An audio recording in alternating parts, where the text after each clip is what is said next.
Puji Tuhan. Bapak Ibu Saudara terkasih, kalau ibu minta ditolong Tuhan, kita juga pasti ditolong Tuhan. Karena Tuhan Yesus mengasihi kita semua. Dia sudah mati menebus dosa kita, dan Dia bukan hanya mau menjadi juru selamat kita, Dia juga mau menjadi penyembuh kita, penolong kita, dan pembebas kita. Amin. Firman Tuhan di dalam buku Matius 16 ayat 26 mengatakan, apakah gunanya seseorang memperoleh seisi dunia ini, tetapi kehilangan nyawanya? Dan apakah yang dapat diberikannya sebagai ganti nyawanya? Tentunya tidak ada. Karena keselamatan jiwa kita, keselamatan nyawa kita adalah hal yang paling penting. Amin. Saudaraku, kalau seseorang mendapatkan seisi dunia ini, tetapi kelak dia mati meninggalkan dunia ini, dia kehilangan nyawanya, artinya dia masuk ke dalam hukuman yang kekal. Maka semua yang dimilikinya itu, apakah hartanya atau ketenarannya, popularitasnya, kuasanya, tidak ada gunanya. Dan di Alkitab ada sebuah kisah yang hendak saya bagikan malam ini kepada kita, mengenai seorang yang kaya dan terpandang, tetapi sebenarnya di dalam penderitaan yang besar. Namanya adalah Naaman. Naaman ini adalah seorang panglima tentara Raja Aram. Tentunya untuk menjadi panglima atau pemimpin tentara Raja Aram, dia orang yang berani, terlatih, disiplin, bukan orang sembarangan. Dan Alkitab juga menuliskan dia seorang yang terpandang. Dia telah memenangkan banyak perang. Tentunya dia juga kaya karena dia disayangi oleh tuannya. Tapi tahukah Bapak Ibu Saudara, sebenarnya Naaman di dalam penderitaan yang besar. Karena dia menderita satu penyakit yang pada zaman itu tidak ada yang dapat mengobatinya. Dan penyakitnya ini suatu saat akan nampak, akan ketahuan bagi banyak orang, yang akan membuat dia tidak bisa lagi menjadi seorang tentara yang handal. Karena dia menderita penyakit kusta. Hanya tinggal menunggu waktu saja, penyakit itu tambah buruk, nampak di seluruh tubuhnya, kulitnya. Bahkan kustanya itu bisa jadi membuat jari-jari tangannya dan kakinya lepas. Tidak mungkin lagi dia berfungsi sebagai seorang tentara. Jadi walau dunia luar, orang-orang yang tidak mengetahui hal itu, mereka akan memandang Naaman sebagai seorang yang sukses, sebagai seorang yang hebat, sebagai seorang yang berhasil. Tetapi dia sendiri tahu, istrinya tahu, dan ada seorang lagi pembantu di keluarganya, yakni seorang gadis Israel yang diculik, dijadikan hamba di rumahnya, tahu bahwasanya keadaan yang sebenarnya hanya menunggu waktu saja, penyakit kusta itu akan merenggut semua kehormatan Naaman. Saudara yang kekasih, syukurlah gadis kecil Israel ini mengasihi tuannya Naaman. Dia bersaksi kepada Naaman bahwasanya ada seorang nabi di Israel yang masih bisa mengadakan mujizat. Singkat cerita, Naaman pun pergi ke rumah nabi itu, namanya Nabi Elisa. Tapi sampai di sana, ternyata Nabi Elisa tidak melakukan seperti yang dikehendaki Naaman. Naaman berpikir Elisa akan datang, lalu setidaknya meletakkan tangannya, menggerak-gerakkan tangannya di atas Naaman dan menyembuhkan dia. Tapi ternyata Elisa hanya menyuruh satu orang untuk menyampaikan pesan, kalau kau mau sembuh, maka benamkan dirimu 7 kali di sungai Jordan, lalu kulitmu akan tahir, kau akan pulih, kau akan sembuh. Naaman tidak percaya. Bahkan Naaman marah karena dia tersinggung. Dia seorang panglima tentara, biasanya orang akan hormat kepadanya, segan kepadanya. Kenapa pula nabi ini bahkan tidak mau menjumpai dia? Naaman hendak pergi saja dan pulang ke negerinya. Kalau Naaman memilih demikian, maka dia akan pulang tanpa mujizat. Ceritanya tidak akan berakhir seperti yang kita ketahui. Seorang pegawainya menasehati Naaman, dan puji Tuhan, Naaman memilih untuk mau merendahkan diri. Walaupun pada awalnya dia berpikir apa yang dikatakan Nabi Elisa tidak masuk di akalnya. Kalaupun mau sembuh harus membenamkan diri di air, di sungai, kenapa harus di sungai Jordan? Bukankah ada sungai lain yang lebih bersih? Alkitab menuliskan, Naaman berkata, bukankah ada sungai Abana, ada sungai Parpar? Dia memakai akalnya dan merasa yang dikatakan Nabi Elisa tidak sesuai, tidak cocok. Tapi sekali lagi, akhirnya dia patuh, dia merendahkan diri, dia percaya. Itu sebabnya dia benamkan dirinya 1 kali, belum terjadi apa-apa. 2 kali, belum juga. Tapi dia lakukan terus sampai ke 7 kali. Dan setelah 7 kali, dia keluar dari air. tubuhnya bersih kembali seperti kulit seorang bayi. Naaman menerima mujizatnya. Oleh karena dia merendahkan diri, karena dia percaya dan dia patuh kepada apa yang disampaikan Nabi Tuhan. Pada malam ini, mungkin ada kita datang seperti Naaman. Dari luar, kita dikenal orang banyak, baik-baik. Kita orang yang terhormat, terpandang. Mungkin kita kaya, terdidik. Sama seperti Ibu Munte, seorang dokter, seorang spesialis anak. Tetapi sebenarnya di dalam hati, tanpa banyak orang yang tahu, kita mengalami penderitaan besar.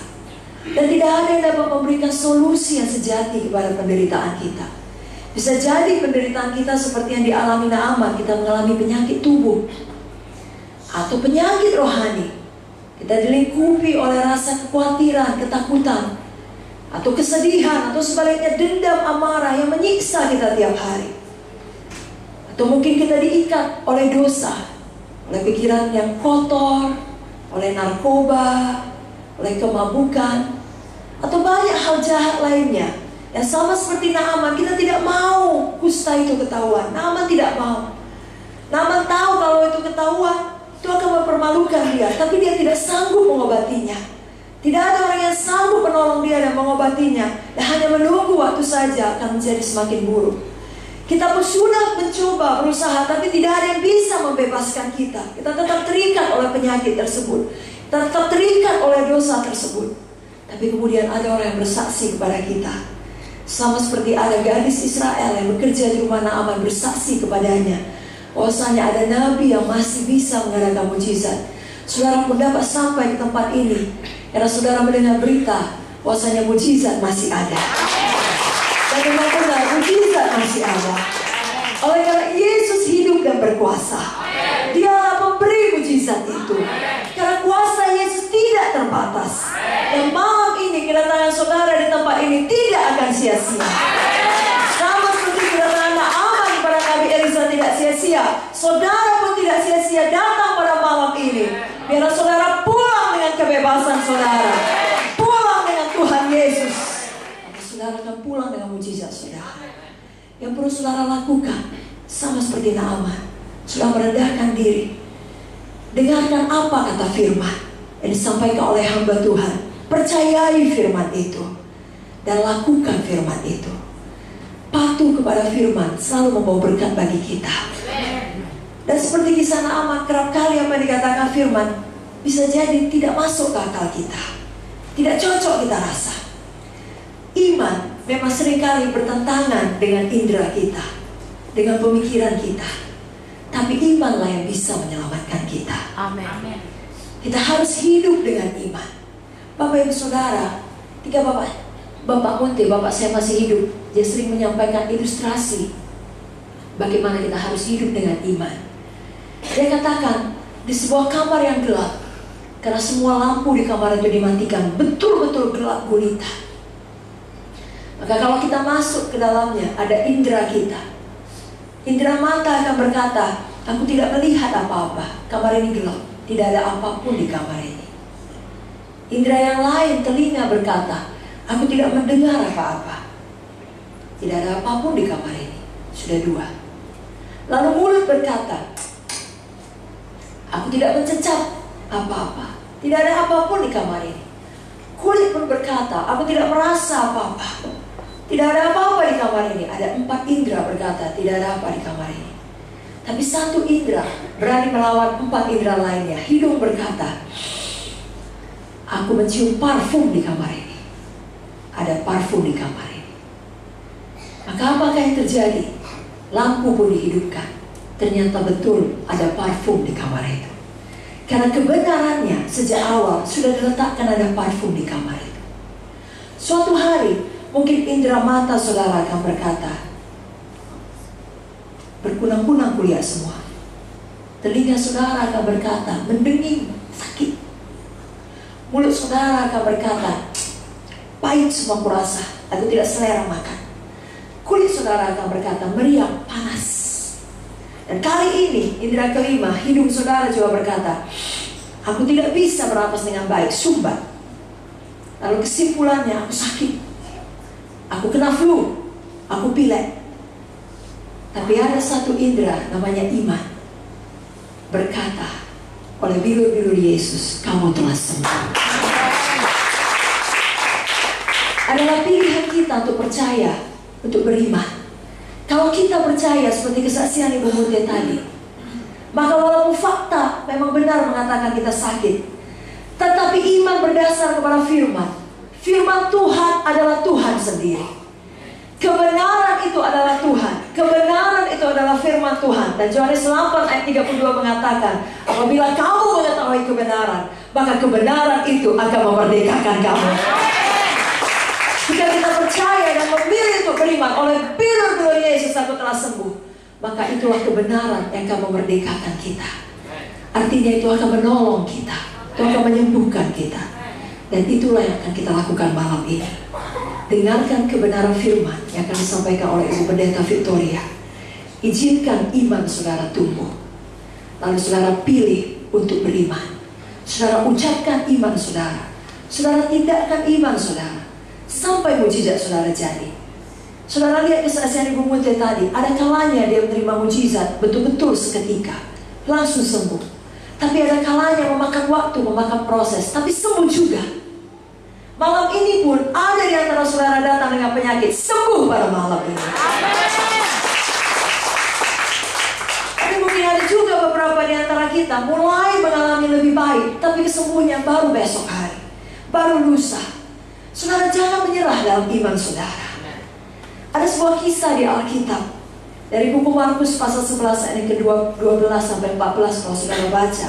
Suatu hari Tuhan Yesus berjalan bersama-sama dengan muridnya. Lalu mereka sampai ke satu tempat, dan Tuhan Yesus melihat pohon ara. Lalu mulai mengamati pohon ara itu kalau dia dapat menemukan buahnya. Karena Yesus merasa lapar, dia mau makan. Tapi memang gak ada buahnya, karena sedang tidak musim buah pohon ara. Lalu Yesus berkata, dia mengutuk pohon itu, mulai sekarang jangan ada orang makan buahmu lagi sampai selama-lamanya. Dan Alkitab menuliskan, murid-muridnya pun mendengarnya. Tapi apakah yang terjadi? Semua mata, indera melihat pohon itu masih di situ, masih segar, tidak ada perubahan apapun. Lalu Yesus dan murid-muridnya meneruskan perjalanan. Tapi keesokan harinya, saudara baca dalam ayat 20 dalam Markus 11, Yesus melewati tempat yang sama dengan murid-muridnya. Lalu mereka berkata, guru, lihat, pohon ara yang sudah kau kutuk itu sudah kering sampai ke akar-akarnya. Sebenarnya di detik di mana Tuhan Yesus berkata kepada pohon itu, pada detik itu juga sesuatu sudah terjadi. Amen. Yang tidak bisa dilihat oleh mata. Tapi dalam kasus itu butuh 24 jam sampai hasilnya nampak oleh mata. Keesokan harinya sudah kering. Demikian ucapan iman saudara. Pada waktu saudara mengucapkan iman saudara, saya bebas, saya sembuh, sesuatu sudah terjadi di alam. Amin. Jangan dengarkan apa kata setan mengatakan, untuk apa kau beribadah, untuk apa kau berdoa, untuk apa kau beriman. Lihat, masih miskin juga. Lihat dompetmu masih kosong. Lihat, masih terasa sakit juga. Jangan saudara. Tetap berdoa, tetap beriman. Amen. Hanya menunggu waktu saja. Di mana mujizat saudara dinyatakan. Amen. Apa yang kita imani, apa yang kita ucapkan, didengarkan oleh Tuhan. Dan itu tidak pernah kembali dengan kosong. Maukah saudara beriman pada malam ini? Amin. Maukah saudara mendengarkan firman Tuhan? Amin. Iman datang dari mendengarkan firman. Mari kita sambut Ibu Pendeta Victoria. Kita berikan tepuk tangan bagi Tuhan Yesus.